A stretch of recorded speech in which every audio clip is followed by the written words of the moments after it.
Joining us now, Major Johnny Poulos with the Mississippi Highway Patrol. He's the director of the 1034 Project Wellness and Resiliency Program. Good morning, Major. Good to see you. Good morning, Gerard. How are you today? I'm doing fine, sir. Just trying to get the week started. I hear you. So they played a little joke on me there. Not sure if you were aware, Major, but I was hosting the show from New Albany Friday, and I happened to catch out of the corner of my eye a uniformed state trooper off to the left, and our engineer, Houston McDavid, said, Gerard, they're coming here to arrest you. But no, it was Trooper Brian McGee up in the, I think it's Troop F up there. That's correct. And Trooper McGee is a great guy. He is assigned to the public affairs in Troop F and does a fantastic job. He certainly does, but he wanted to come over and introduce himself and wanted me to announce an event you guys had going on this past Saturday, a job fair at all the district offices. And, of course, happy to accommodate and just wanted to pass on. I enjoyed meeting Brian, Trooper McGee, and like you said, seems like to be a fine man, and we appreciate him serving the great state of Mississippi, as we do you, of course, and all the state troopers. We really appreciate that, Gerard. Yes, sir. So tell us, give us an update on what's going on with this project. You know, it's interesting. I got to tell a little story, Major, because we were talking one day. You were still the public affairs director, and we were talking about some of these crashes that the troopers come upon. And I just started thinking, you know, you can't unsee that sort of stuff. You come up on these horrific scenes, and I know it's got to affect them, and I worry about them just dealing with that, you know, and continuing to function in their jobs and, of course, in their family and their personal life as well.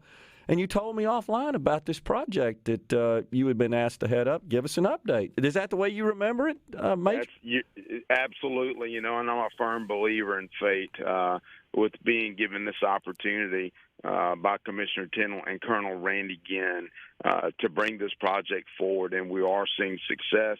And you're dead on the money, Gerard. You know, studies show that repeated exposure to critical incidents and traumatic events can have long-lasting effects not only on the officers but their families as well. An officer can see things in one day the average citizen may never see in a lifetime. Yeah. And that's some of the things that we've never scratched the surface with in law enforcement when it comes to how we're handling those type of situations. And not only that, how our families, they're subjected to the same type of things, just in a different way. And we have to start providing resources to them as well. Yeah. So you've been doing this now, several months, right? This just started a few months back during this year. Isn't that correct, Major? That's correct. And I have the privilege of working with Dr. Damon Darcy. He is on board with the Mississippi Department of Public Safety. I have learned a lot from him. He's a man that has a lot of resources himself. Okay. He can reach out and he can bring them in, and he plays a vital role in the success of this project as well.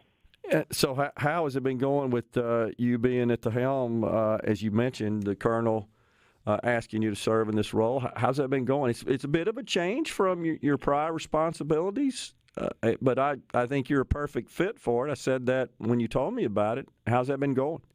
It's been going great. And you know, another aspect of a wellness program is that you need to be more engaged with the public and the community. Well, you know me, Gerard. I'm in my element when I'm out and I'm talking to people in the communities and trying to bridge that gap between law enforcement and having a better perception, not only of law enforcement, but we also, for law enforcement officers, we have to better their perception of society. Yeah. And we have to work together, and we're seeing a lot of success with our peer support program. We're certifying more troopers that are able to go out and have conversations with fellow officers when they are subjected to something that's pretty tough to deal with. And the program is designed to provide training to officers to help them manage and navigate through these difficult situations they're going to be subjected to throughout their career. So we're really moving forward. We're seeing a lot of success. We've got a lot of work to do. But again, we've got a lot of support, from our state leaders. Commissioner Tennell was able to work with the legislature this past session and get the largest pay increase for starting salary in the history of the agency. That's great. And again, that's something else we can build on top of to add more resources, more programs to strengthen law enforcement, and again, to bridge that gap between the public and law enforcement. Yeah, so as I recall, Major, you indicated that this is something that is also going on in some of the other states as well. That's you're right, and I'm learning a lot from some of these other agencies across the country in how they developed their program. Keep in mind, when you start bringing up one of the components of a wellness program with mental wellness, there's a stigma attached to that when it comes to law enforcement. A lot of law enforcement officers, they don't want to talk about certain things. And by the way, today is National Law Enforcement Suicide Awareness Day. Oh, wow. And yes, and that's another issue that is not talked about a lot, but I'll give you a sobering statistic, Gerard. Mm-hmm. Currently, we've lost 109 officers nationwide to suicide. Dang. That is that's just the reported numbers. A lot of times due to family issues and privacy, families don't really want to report that, and we understand it. But that's the reported numbers, 109 this year. Gosh. We've had 51 in the line of duty deaths by gunfire. Man. So that means we have, unfortunately, more officers have chosen to take their lives by suicide than we do officers that are working out there every single day and are dying in the line of duty by gunfire. It is double the numbers. So this program is designed to hopefully try to avoid those situations, those tragic situations. That's correct. To give officers training that we've never really had in the past when it comes, again, how to manage the things you're going to be subjected to. And you've heard this saying a lot, and I think you just mentioned it earlier. There's a lot of things you can't unsee. Yeah.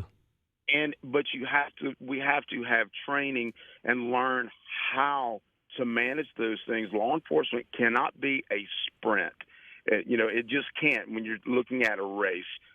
Law enforcement, your career has to be looked at as a long-distance marathon. Yeah. And you have to pace yourself to make it to the end and have a long, productive life when you retire.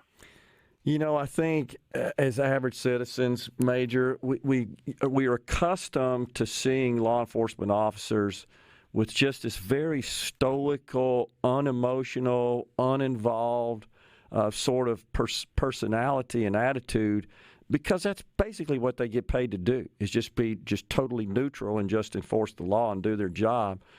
But inside, it's a different story, and I think all of us as humans, and I suspect you've addressed this in some of this work that you're doing with this group, you got to let it out as well. You got to, otherwise it'll eat at you on the inside, and maybe that's what contributes to these suicides and so forth.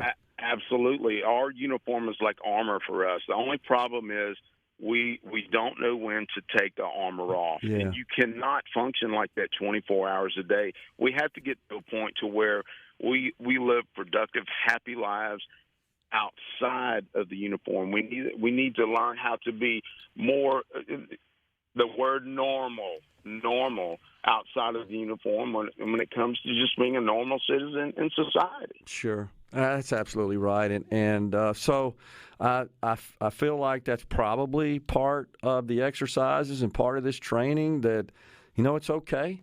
And maybe you can't do it when you're in public and wearing the uniform, as you say, but in private, you got to let it loose or it'll just kill you on the inside. I mean, it's all of us are like that, but it's especially difficult if you've seen these horrific scenes and you just have a hard time processing that.